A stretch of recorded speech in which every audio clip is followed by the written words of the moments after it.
சுரைக்காய் மற்றும் நெல்லிக்காய் ஜூஸ். சர்க்கரை அளவை குறைத்தல். சுரைக்காய் மற்றும் நெல்லிக்காயில் அதிக நார்ச்சத்து, ஃபைபர் மற்றும் குறைந்த கிளைசெமிக் குறியீடு லோ கிளைசீமிக் இண்டெக்ஸ் உள்ளது.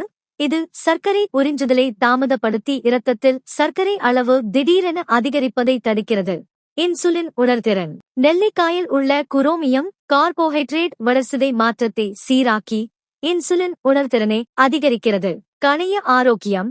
இந்த ஜூஸ் கணையத்தின் செயல்பாட்டை மேம்படுத்தி இன்சுலின் சுரப்பை தூண்டுகிறது. உடல் குளிர்ச்சி மற்றும் நச்சு நீக்கம்.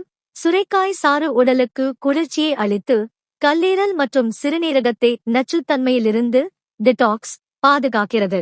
ஜூஸ் தயாரிக்கும் முறை. சிறிய சுரைக்காயை தோல் சீவி சிறு துண்டுகளாக நறுக்கவும். 2 அல்லது 3 நெல்லிக்காயின் விதைகளை நீக்கவும். சுரைக்காய், நெல்லிக்காய் மற்றும் சிறிது புதினா இலைகளை மிக்சியில் சேர்த்து தண்ணீர் ஊற்றி நன்கு அரைக்கவும். வடிகட்டிய பின் சுவைக்கு சிறிது இந்துப்பு, மிளகுத்தூள் சேர்த்து தினமும் காலையில் வெறும் வயிற்றில் குடிக்கலாம்.